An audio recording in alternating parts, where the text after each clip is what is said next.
Bom dia, irmãos. Tudo bem com vocês? Mais um domingo, né, que não estamos juntos.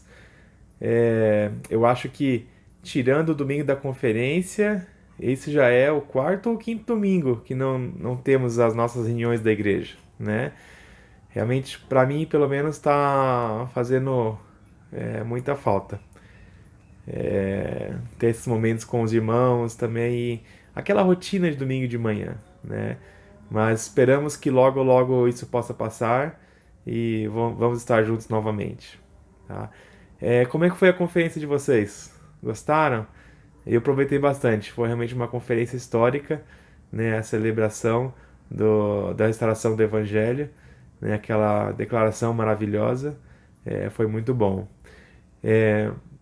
Nós vamos começar a nossa aula da escola dominical de hoje. Se vocês lembram, né, já fazem 2 domingos que não temos a escola dominical, mas eu queria passar, antes de começar a falar sobre o período, né, os capítulos de hoje, que é Mosias de 1 a 3, eu queria falar um pouquinho sobre o contexto histórico, né, onde a gente terminou na última aula, para aí a gente poder retomar no capítulo atual, tá?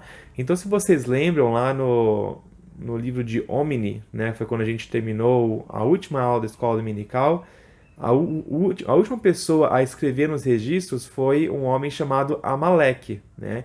E ele era da descendência ali de Leí, né? Entre os filhos, ele era, acho que na verdade ele era, é, ele não era filho, descendente direto de Nefe, né? Ele foi passado de Jacó para Enos e aí na descendência foi até Amaleque.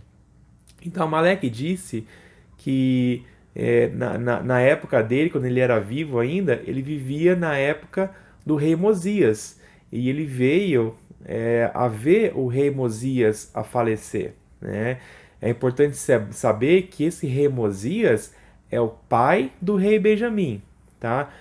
O rei Benjamim, o pai do rei Benjamim era chamado Mosias, né? E o rei Benjamim também teve um filho chamado Mosias, né? E os dois foram rei. Então tem que prestar atenção nessa hora, né? Amaleque, ele vivia na época do rei Mosias Sênior, que era o pai do rei Benjamim, tá? Então só para lembrar o que aconteceu aí, né? É, Naquela época, né, os reis, eles eram quem tomava conta dos registros maiores de Nefe, né, que nem a gente estudou na última aula, eram os registros onde eles guardavam a história do povo, as contendas, né, o que estava acontecendo mais historicamente, né, a descendência de Leí, né, ou a descendência de Nefe, eles guardavam os registros menores de Nefe, que é onde eles registravam as profecias, a parte mais espiritual, né, da história do povo, e eles também guardavam a espada de Labão e a Liarona. Mas como a gente viu lá, Amaleque disse que ele, né, mesmo não tinha descendência. E como o rei Benjamim era um rei justo, ele decidiu então entregar as placas menores, né, e esses itens sagrados para o rei Benjamim, né? Então o rei Benjamim ele ficou com todos os registros, né? Depois a gente viu palavras de Mórmon, que eles colocaram os registros juntos e tudo mais, né? Então, entre primeiro Nefe e Omni, o que a gente estudou até hoje, eles eram os registros das placas menores de Nefe, que não foram resumidas, foram só traduzidas. A partir de hoje, Mosias para frente, não tem um pedaço lá em Éter que são outras placas, mas a maior parte do livro de Mórmon daqui para frente vai ser o resumo, né, que Mormon fez das placas maiores, tá bom? Mas antes da gente entrar em Mosias, eu queria lembrar que lá Amaleque fala no final de Omni que depois que o rei Mosias, né, se vocês lembram, rei Mosias foi inspirado pelo Senhor para sair da terra de Nefe, que estava ao sul, e ele foi para o norte. E lá eles encontraram uma nova terra e um novo povo. né? A terra chamava Zaraenla. E vocês lembram qual que era o nome do povo que morava lá? Eram os Mulequitas, né? E os Mulequitas tinham saído também de Jerusalém, mais ou menos na mesma época de Lei, e eles moravam na terra do norte, né? Então Mosias, o pai, ele achou esse povo, né? E Mosias foi nomeado rei e conseguiu unificar o povo como um povo nefita, com os ensinamentos, tudo. Mas no final do livro de Omni, Amaleque disse que teve algumas pessoas que saíram da terra do norte, da terra de Zaraela, e foram de novo para a terra do sul para tentar reconquistar a terra de sua herança, né? Então, o que aconteceu? Nesse momento aqui, nós temos dois grupos nefitas, né? É importante saber. Nós temos o grupo maior no norte, na terra de Zaraenla, com o Mosias, o pai, sendo o rei, e aquele grupo de pessoas que saiu para retomar a terra de Nefe ao sul, e o líder, a gente vai estudar daqui a alguns capítulos um pouquinho mais sobre esse povo, mas o líder desse povo chamava Zenef, né? E o filho de Zenef foi o rei Noé, que é aquele rei iníquo que acabou matando Abinadi. Então, nós temos dois povos nefitas aqui nesse período do livro de Mórmon que a gente vai estar estudando. Mas a parte daqueles que foram para o sul, Zenef e Noé, Abinadi, isso aí são cenas para os próximos capítulos, tá? Daqui, acho que no capítulo 7 ou 9, a gente vai estudar sobre eles. Tudo bem, então? Então vamos virar lá para Mosias, no capítulo 1, tá? Se vocês quiserem acompanhar aí com as escrituras de vocês. Ou senão eu vou tentar colocar as escrituras na tela aqui para ficar mais fácil se você não tiver as escrituras aí na sua mão, tá bom? Então, no Mosias, no capítulo 1, a gente vai começar no versículo 2, tá? E eu vou ler para vocês o versículo 2. E aconteceu que ele tinha 3 filhos, e dera-lhes os nomes de Mosias, e Elorum e Elamã, e fez com que fossem instruídos em todo o idioma de seus pais, para que assim se tornassem homens de entendimento, e para que soubessem das profecias que haviam sido feitas pela boca de seus pais, e que lhes foram entregues pela mão do Senhor.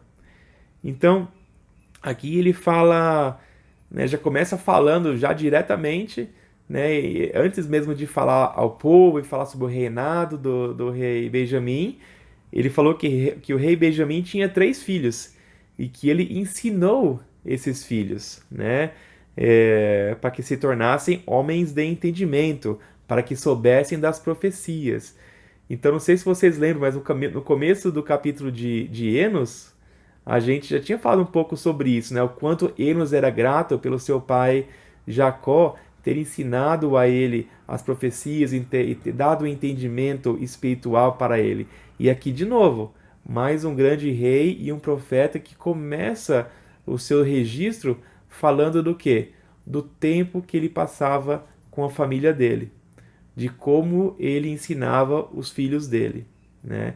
Então já temos Nefe, né? Lembra Nefe? Começou o registro dele falando: eu, Nefe, tendo nascido de bons pais, né? Falando de tudo que o pai dele ensinou para ele, que a mãe dele ensinou para ele. Então, temos mais uma vez aqui um grande exemplo de quão importante é ensinar o evangelho em família, estudar o evangelho em família, para que nossos filhos tenham um entendimento espiritual, para que eles possam saber dos mistérios de Deus. Tá bom? Tem até eu recebi no WhatsApp uma citação, e eu queria ler para vocês, eu achei muito interessante.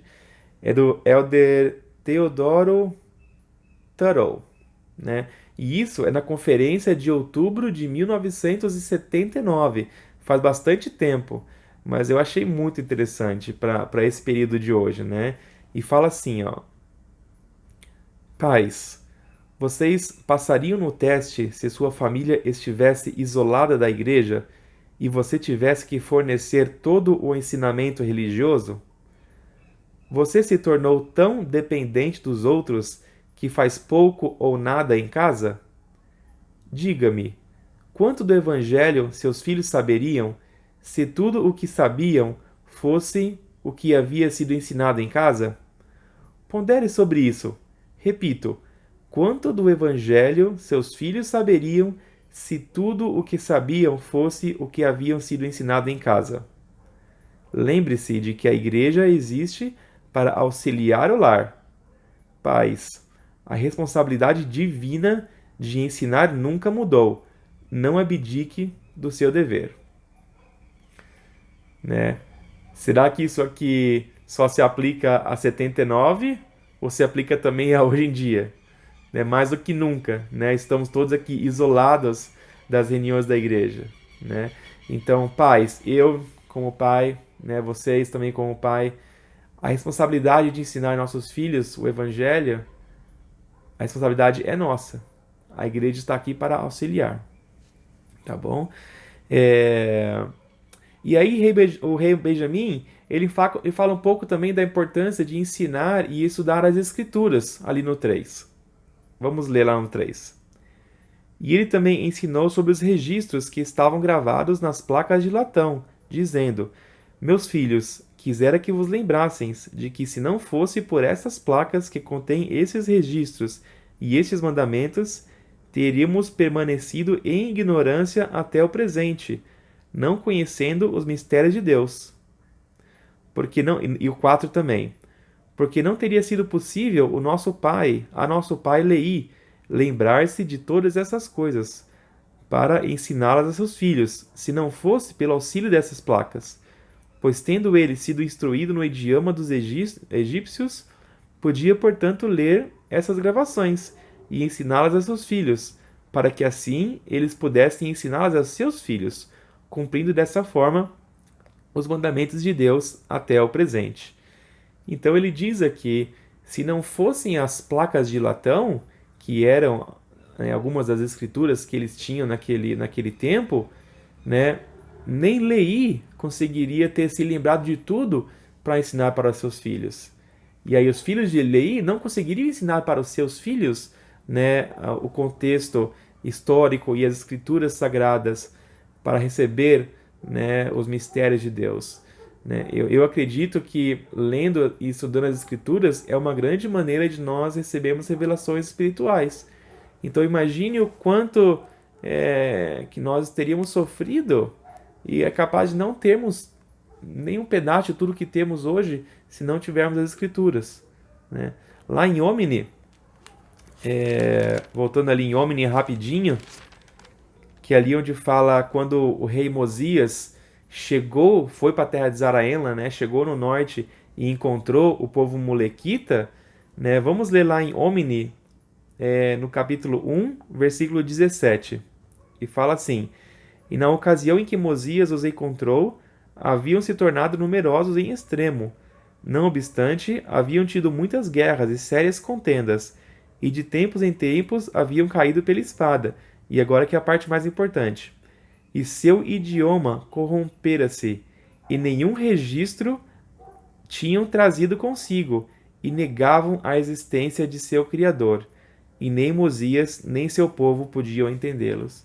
Então, quando um povo molequita veio de Jerusalém, eles não trouxeram nenhum tipo de registro. E a gente viu aqui que eles já tinham perdido partes do seu idioma e que eles começavam a negar o seu Criador. Né?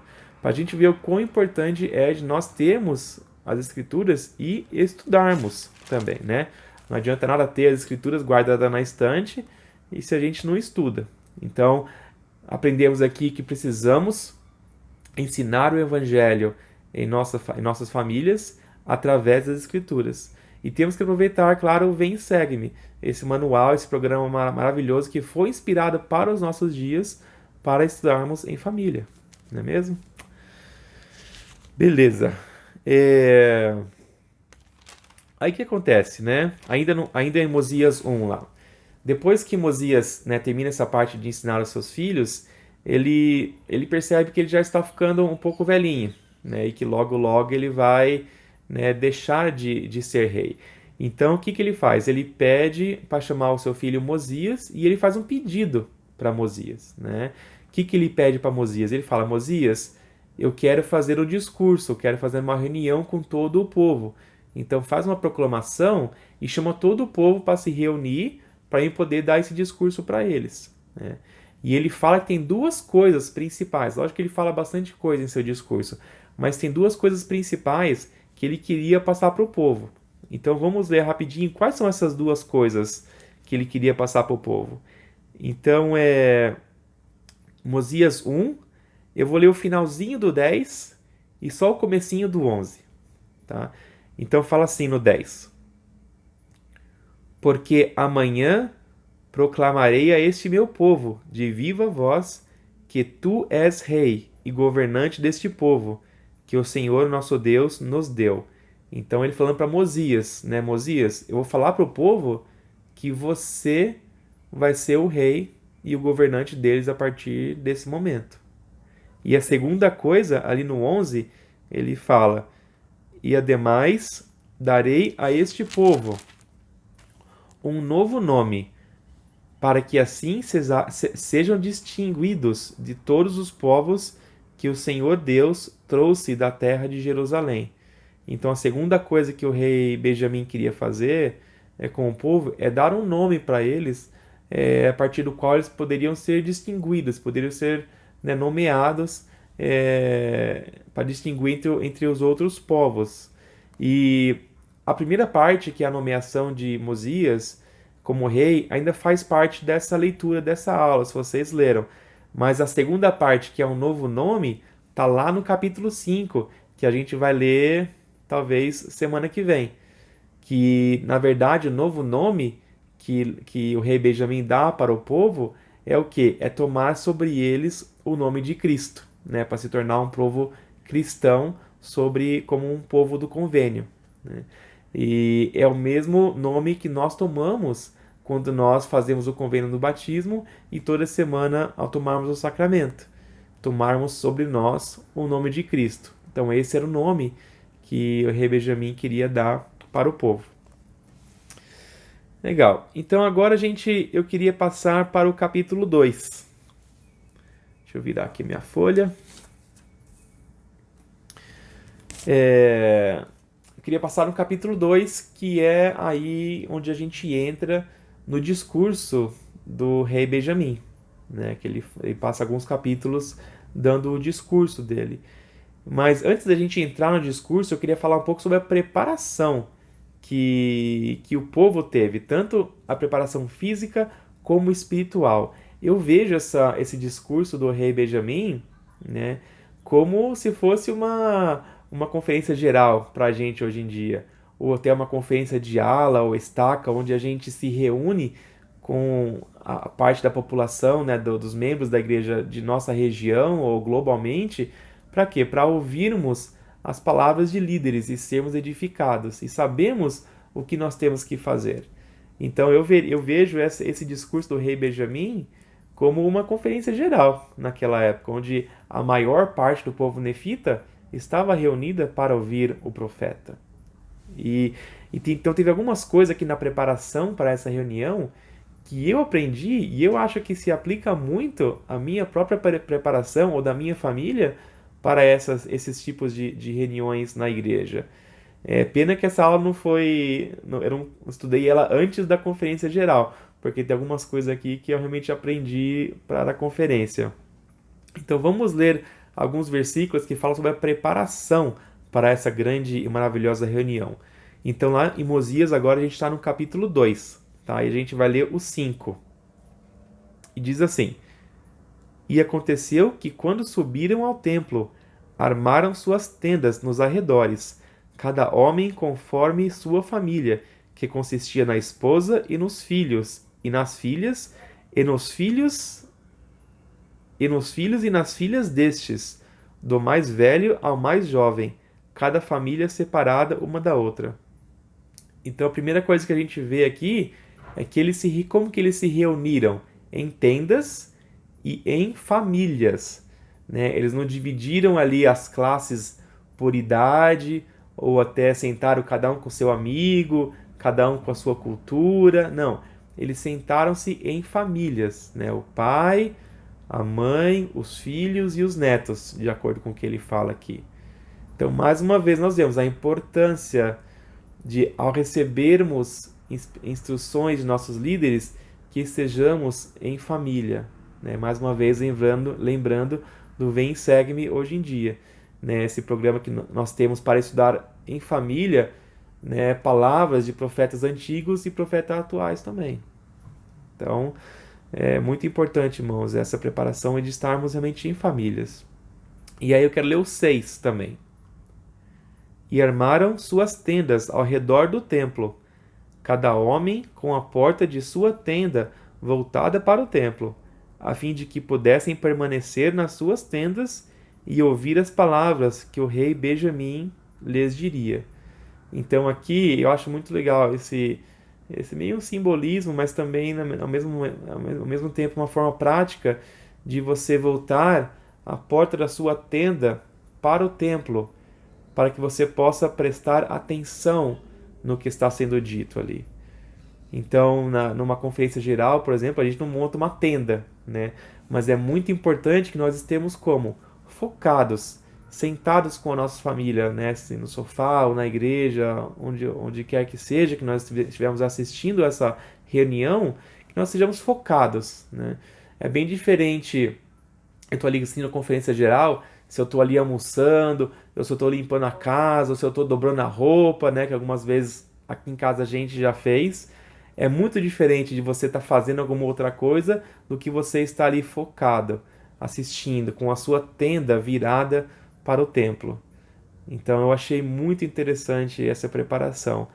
É, E aí tem a preparação espiritual também, que eu achei muito legal, que o rei Benjamim pediu para o povo. Isso aí já está lá no versículo 9, tá? E o 9 fala assim: E estas são as palavras que ele disse, e fez com que fossem escritas, dizendo: Meus irmãos. E só dando uma pausinha assim, eu acho interessante como o rei Benjamim fala meus irmãos, né? O rei Benjamim, ele foi um dos homens mais bondosos e com mais atributos cristãos que já existiu nesse mundo. É, então, quando eu penso em reis da antiguidade, eu penso em reis poderosos, né, violentos, cheio de servos, que consegue tudo o que quer. E aqui a gente tem o rei Benjamim, né, chamando o seu povo de meus irmãos, se colocando ali no mesmo nível deles. E eu acho que isso é muito interessante para nós que somos pais ou que temos algum chamado de liderança na igreja, para que sempre, né, tratemos as pessoas não como inferiores olhando para baixo, sempre como ao mesmo nível, como nossos irmãos e fazendo as coisas sempre juntos, né, no mesmo nível, sempre iguais. Mas vamos continuar no 9 lá. Meus irmãos, todos os que todos que vos haveis reunido, desculpa, meus irmãos, todos que vos haveis reunido, vós que podeis ouvir as palavras que hoje vos direi, e agora que é a parte importante. Pois não ordenei que viesseis aqui para ouvir levianamente as palavras que direi, mas para que escuteis e abrais os ouvidos para ouvir, e o coração para entender, e vossa mente para que os mistérios de Deus vos sejam revelados. Então, o rei Benjamim não falou aqui só, ó, oh, olha para mim, me escuta, né? Não, ele disse o quê? Que nós temos que estar totalmente focados ali, temos que abrir, como é que ele fala aqui? O nosso ouvido, o nosso coração, a nossa mente, o nosso entendimento, nós temos que estar ali 100%, com o coração aberto, com a mente aberta para entender os mistérios de Deus que nos serão revelados. O rei Benjamim sabia que ele iria ser inspirado a falar grandes coisas para aquele povo, mas ele estava deixando bem claro que também o povo tinha que fazer a parte dele para poder receber tudo aquilo que ele iria falar da maneira que o Senhor gostaria que eles recebessem, né? Então, irmãos, eu achei fantástico esses pontos de preparação para essa grande reunião, para esse grande discurso que podemos aplicar, claro, em nosso dia hoje, ao nos prepararmos para assistirmos conferências gerais, conferências e reuniões de igreja. Não é verdade? Legal. É... Então, depois que o rei Benjamim começa o discurso, ele começa falando um pouco do serviço ao próximo. Nós sabemos que o rei Benjamim, ele foi um rei que serviu bastante. Eu acho que o lema dele, do reinado dele, deveria ser serviço ao próximo. Né? Ele fala lá no 14. Vamos ler o comecinho do 14 lá. E eu mesmo tenho trabalhado com minhas próprias mãos a fim de servir. Né? Então ele fala aqui que o rei Benjamim próprio serviu muito o povo com suas próprias mãos. Né? E ele continua falando aqui que ele não fez isso para aumentar os impostos ou para se vangloriar, para ser visto como um rei bom. Ele fez isso por quê? Vamos ler lá no 16 e no 17, ele fala um pouquinho mais do propósito. Por que ele servia o povo? E eis que vos digo, ao afirmar-vos haver empregado meus dias a vosso serviço, que não é o meu desejo vangloriar-me, porque só estive a serviço de Deus. Aí o 17 é bem famoso, né? Fala assim: E eis que vos digo essas coisas para que aprendais sabedoria, para que saibais que quando estais a serviço de vosso próximo, estais somente a serviço de vosso Deus. Então o que ele fala aqui, né? Quando ele servia o povo, né, além de servir porque ele amava o povo, ele servia o próximo porque ele sabia que ele estava servindo a Deus. Então, irmãos, se nós queremos servir a Deus, se somos gratos por tudo que nós sabemos tudo que ele fez por nós. Então, uma das melhores maneiras de servir a Deus e agradecer por tudo que ele fez por nós é servindo os seus filhos aqui na terra. E o rei Benjamim sabia disso. Né? Então ele disse que por isso que ele servia o próximo, porque ele sabia que ele estava servindo a Deus. Como é que está o nosso serviço hoje em dia? Como é que está o serviço da nossa família? Estamos servindo os nossos familiares? Como é que está na igreja no nosso chamado? Estamos servindo da maneira que o Senhor gostaríamos que nós servíssemos? Nós temos em mente que ao fazermos aquilo, nós estamos servindo a Deus? Né? Mas falando um pouco sobre tudo o que Deus já fez, tem feito e fará pela gente, né? E como nós podemos demonstrar para Ele que somos gratos por tudo isso, tem dois versículos aqui em Mosias, no capítulo 2, que me ensinou muito sobre essa parte. E eu gostaria de compartilhar com os irmãos. Mas antes de eu compartilhar os meus sentimentos, eu queria pedir para os irmãos lerem esses dois versículos com a sua família e conversassem um pouco. Compartilhem um pouco dos seus sentimentos, o que você acha que ele quis dizer com aquelas palavras. E os versículos são os versículos 20 e 21 do capítulo 2 de Mosias, tá? Eu vou deixar aqui na tela para vocês lerem um pouquinho, tá? Então, tenta dar um pause no vídeo aí, e aí compartilhe um pouco dos seus sentimentos com a sua família, e depois que vocês fizerem isso, vocês dão um play de novo no vídeo, tá bom? Vamos lá.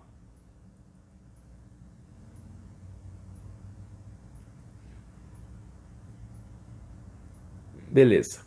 Então tá bom. Espero que vocês tenham compartilhado com a família de vocês aí. Espero que vocês tenham sentido um pouco do que o rei Benjamim quis dizer. Mas eu queria ler junto com vocês agora e falar o que eu pensei, né? Então vamos lá. Mosias 2, 20 e 21. Digo-vos, meus irmãos, que se renderdes todas as graças e louvores com todo o poder de vossa alma àquele Deus que vos criou e guardou e preservou e fez com que vos regozijasseis e vos concedeu viverdes em paz uns com os outros. Digo-vos que se servirdes ao que vos criou desde o princípio e vos está preservando dia a dia, dando-vos alento para que possais viver, mover-vos e agir segundo vossa própria vontade, e até vos apoiando de momento a momento, digo-vos que se o servirdes com toda a alma, ainda sereis servos inúteis. Então, o que ele diz aqui? Ele fala, né, se nós servirmos ao Senhor com toda a nossa alma, se nós rendermos graças ao Senhor com tudo que nós temos, com todo o nosso sentimento, se a gente tentar fazer, né, tudo o que a gente puder para servi-lo, nós ainda seremos servos inúteis, né? Eu achei essa palavra inúteis um pouquinho forte. Então o que eu fiz? Eu queria saber o que falava na escritura em inglês, né, para ver se era a mesma coisa, qual que era a tradução que eles usaram. E em inglês, né, em vez de inúteis, ele mostra a palavra unprofitable, né? E unprofitable, uma das traduções dessa palavra para o português quer dizer uma coisa não lucrativa, né? Se eu falo que uma empresa é non-profitable, unprofitable, quer dizer que essa empresa não dá lucro. Então, em vez de pensar como inútil, eu entendi essa parte como que Deus, ele sempre vai dar pra gente mais do que ele recebe em retorno. Isso quer dizer o quê? Que nós nunca vamos poder pagar para Deus tudo o que ele está nos dando. Então ele estaria sempre em prejuízo, entre aspas, né? Porque nós sabemos que não é isso que ele quer de nós, né? Qual de vocês, né? Ou eu também, já tenho 3 filhos, né? Qual de nós, né? Quando no nascimento de um de nossos filhos, pegamos o bebezinho na mão ali, né? E pensamos assim, ó, é bom você pagar de volta tudo que eu te dar nessa vida, hein? Tudo que eu te der e fizer por você, eu quero que você me dê de volta centavo por centavo. É claro que a gente não faz isso, né? Então, imagina o Pai Celestial. Ele não quer que a gente pague de volta tudo que ele dá pra gente. Até os meus filhos, por exemplo, tenho certeza que acontece com alguns de vocês também. Meus filhos, às vezes, eles me dão, fazem um cartãozinho, né? Embrulham um presentinho pra me dar um presentinho, né? Lógico que eu adoro isso. Mas se a gente pensar, quando eles escrevem um cartãozinho, o cartão, o papel, fui eu que comprei. A caneta que eles estão usando, fui eu que comprei. O lacinho que eles estão embrulhando o presente, também fui eu que comprei, né? Não é a mesma forma do nosso Pai Celestial? Sempre que o servirmos, sempre que tentarmos fazer alguma coisa, nós estamos usando tudo o que Ele nos deu. Então, sempre que a gente faz alguma coisinha, Ele abençoa mais. Sempre que a gente tenta fazer um pouco mais, Ele abençoa mais, né? Então, nós temos que realmente ser gratos por tudo o que Ele fez por nós. E o que Ele pede que a gente faça em retorno? Já que nós não podemos pagar tudo o que Ele fez por nós, o que Ele pede que a gente faça em retorno? Ele pede que a gente faça o quê? Sirva o nosso próximo, obedeça os mandamentos. Tem 2 coisas que a gente pode dar para o Pai Celestial, que é o quê? O nosso livre-arbítrio, né? E as escolhas que nós fazemos. Na verdade, é uma coisa só, né? É o livre-arbítrio. As escolhas que nós fazemos. E isso realmente é nosso. Ele nos deu para a gente escolher pela nossa própria vontade. Então nós podemos mostrar para Ele que nós vamos escolher fazer as coisas da maneira que Ele gostaria, né? Então nós vamos falar um pouquinho mais sobre isso no capítulo 3, quando falarmos sobre o homem natural. Mas é muito interessante, tá? E agora com isso a gente vai passar para Mosias no capítulo 3, tá bom? Se vocês quiserem virar a página e irmos lá para o capítulo 3. Eu vejo o capítulo 3, o jeito que Mosias fala para o povo é um pouco diferente, é um pouco mais melódico, um pouco mais bonito. Eu vejo que parece que o rei Benjamim, nessa época, ele deixou um pouco de ser o rei, né, líder do povo, governador, e agora ele é o profeta. Colocou o chapeuzinho de profeta ali e vai falar um pouco mais profeticamente é, para o povo. Tanto que no versículo 2 ele fala da onde que ele recebeu essas palavras que ele vai falar. Quer ver? No versículo, no Mosias 3, versículo 2. Que ele fala? E as coisas que vos direi foram me dadas a conhecer por um anjo de Deus. E ele disse-me: Desperta. E eu despertei, e eis que ele estava diante de mim. Então, Benjamin fala o quê? Que as coisas que ele vai falar aqui no 3 foram dadas para ele através por um anjo, diretamente de um anjo de Deus. O capítulo 3 ele vai falar bastante sobre profecias em relação a Jesus Cristo. E a gente sabe que o livro de Mormon, qual que é o título do livro de Mormon? O livro de Mormon, um outro testamento de Jesus Cristo.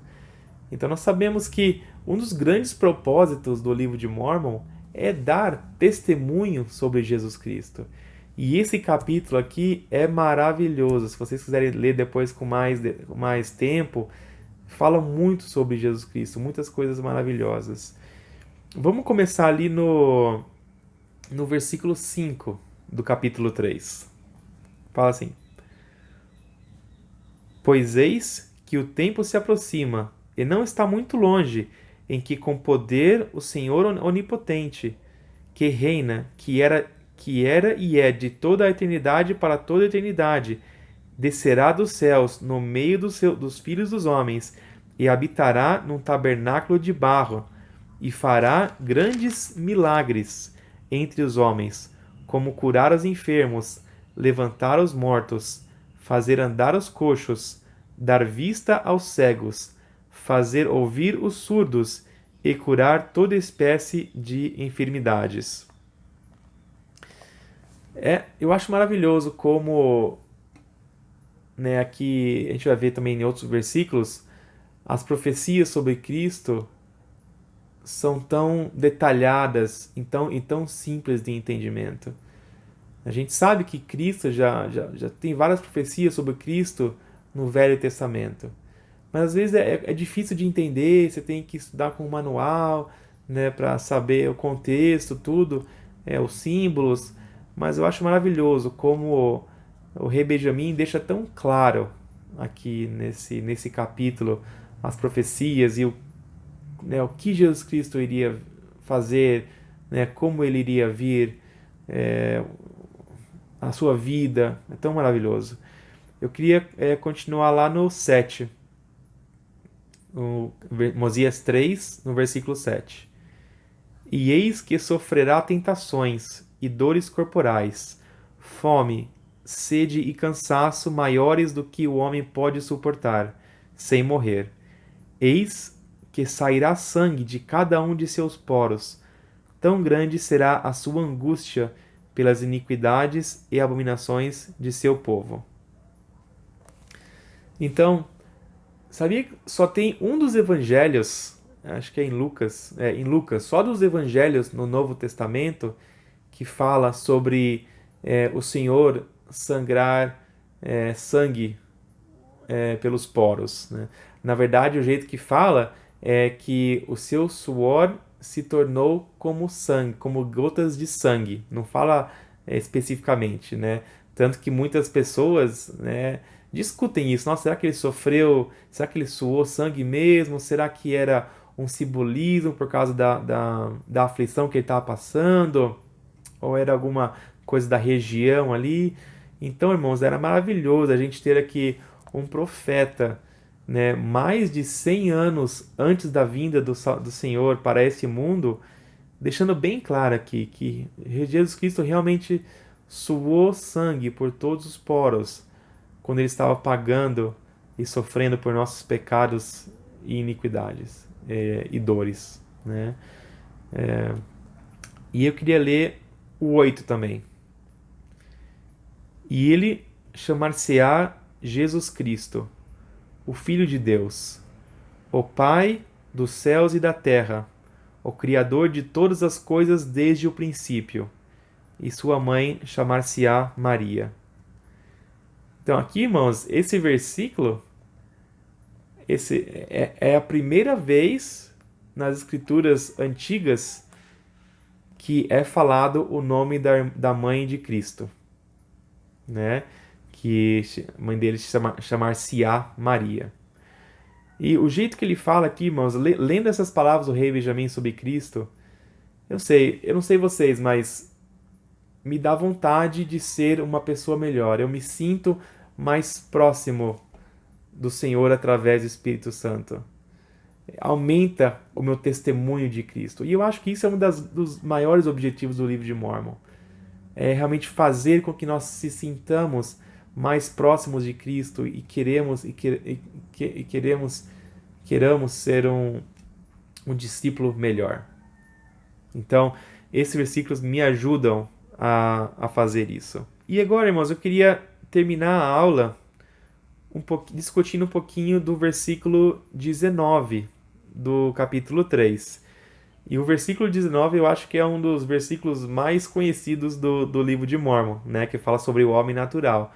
Mas eu pensei um pouco e eu queria discutir um pouco com vocês. Então vamos ler o versículo 19, tá, de Mosias 3. Vamos lá.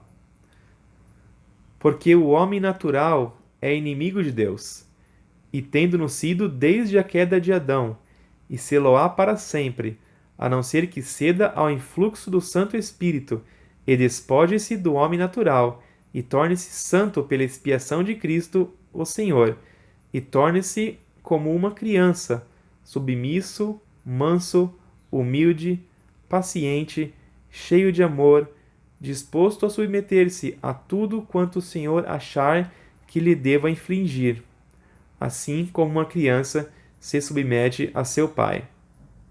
É interessante pensar que ele diz aqui que o homem natural é inimigo de Deus.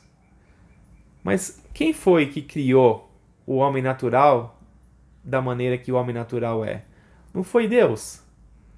Então, como o homem natural pode ser inimigo de Deus já naturalmente? Eu tava pensando um pouco sobre isso e também estudando um pouco na internet. E o que ficou claro para mim aqui? Os nossos desejos naturais, por si só, não é um pecado, né? Mas sim, o que é o pecado é o jeito que nós tratamos esses desejos. Por exemplo, vou dar um exemplo simples aqui. Vamos dizer que eu esteja jejuando, né? Então eu estou lá 24 horas de jejum e o meu corpo, ele vai ficar com fome. É errado sentir fome quando você está jejuando? Não é errado sentir fome. Isso aí é uma coisa natural do seu corpo. Mas só porque o seu corpo está com fome, você vai lá comer? Isso é errado. Por quê? Porque nós temos que ser o quê? Pacientes, submissos, né? Temos que saber controlar o homem natural, saber controlar nossos desejos naturais. E a mesma coisa funciona com sexualidade, raiva, né? São desejos que fazem parte natural das coisas. Então, termos esses desejos naturalmente não é o pecado. O pecado é saber não controlá-los, né? Então, se o nosso corpo tem um desejo, o que eu tenho que fazer? Corpo, espera aí. Eu sei que você tem esse desejo, mas nós não vamos fazer isso agora. Nós vamos esperar, sermos submissos e ouvir o Espírito Santo, o que o Espírito Santo tem a dizer e seguir a vontade de Deus. Né? Além de, é, além de controlar, né, os desejos do homem natural, às vezes o Pai Celestial também nos dará coisas para suportar que não são fáceis, que não é muito do nosso desejo, né? Coisas que nós temos que fazer que não é muito do nosso desejo fazer. Isso aí também faz parte de lutar contra o homem natural. Às vezes nós vamos ter problemas, dificuldades nessa vida ou tarefas que a gente pode até pensar, poxa vida, tá bem difícil. Mas o que a gente vai fazer? A gente vai começar a socar o ar assim e reclamar? Esse é o homem natural. O que nós temos que fazer? Seguir aquela listinha que está lá no capítulo 19. Tornar-se como uma criança, submisso, manso, humilde, paciente, cheio de amor, disposto a se submeter a tudo o que o Pai Celestial gostaríamos que não fôssemos que nós, né, submetidos. Até Jesus Cristo, durante a sua vida, ele passou por vários testes do homem natural. E eu gostaria de falar só sobre um dos últimos testes que ele teve, lá no jardim do Getsemane, quando ele estava orando e sofrendo por nossos pecados. Ao cair no chão, ele disse: Abba, Pai, todas as coisas te são possíveis. Afasta de mim este cálice. Porém, não seja o que eu quero, mas o que tu queres. Então, Cristo, o próprio Salvador, quis por um momento que aquelas coisas terminassem, que aquele sofrimento terminasse. Mas o que ele disse? Pai, eu sei que você pode fazer todas as coisas. Se puder, faça com que isso pare. Mas seja feita a sua vontade. Se você quiser que eu passe por isso, que seja feita a sua vontade. Eu sou muito grato de saber que eu não vou ter que passar, eu também nem poderia passar pelo mesmo sofrimento que Jesus Cristo passou no Getsemane e depois no seu caminho até a cruz. Sou muito grato de não ter que passar por isso. Mas eu sei que nós temos que ser submissos, pacientes, cheios de amor e saber que se Deus quer que nós passemos por algumas coisas, tem um propósito. E eu sei que às vezes ele não vai tirar esse sofrimento de nós porque a gente pede. Às vezes ele vai deixar lá para que a gente aprenda, né? E eu acho que são nesses momentos que nós estamos passando por alguma dificuldade, fazendo alguma tarefa que está difícil, são esses momentos que nós aprendemos mais sobre o Salvador, sobre tudo que ele fez por nós e quanto conforto que ele pode nos dar. Não é verdade? Irmãos, esse capítulo 3 foi maravilhoso. Ele me ajudou muito a chegar mais perto do meu Salvador. Eu sou muito grato pelo rei Benjamim, por tudo que ele falou para o povo, pelo grande exemplo que ele foi. E eu sou muito grato por mais uma aula de poder estudar o livro de Mórmon e aprender com esses profetas maravilhosos. Então, eu espero vocês para a próxima aula, tá? E leiam o Vem Segue-me em Família. Né? Está muito claro que é muito importante termos o Evangelho presente em nossas casas. Em conversa com os bispos e outros líderes da igreja, uma das maiores preocupações que eles têm é como o Evangelho está sendo levado, dado continuidade dentro de nossas casas. Então, irmãos, eu peço que vocês usem o Vem Segue-me, usem as liaronas, estudem o Evangelho com seus filhos e com suas famílias. Ajudem eles a ter esse entendimento para que eles saibam a reconhecer quando os mistérios de Deus forem revelados. Eu sei que o livro de Mórmon é a palavra de Deus. Eu sei que todas as palavras que lemos aqui são verdadeiras e são preciosas. E são essas coisas e essa aula que eu deixo com vocês. Em nome de Jesus Cristo. Amém.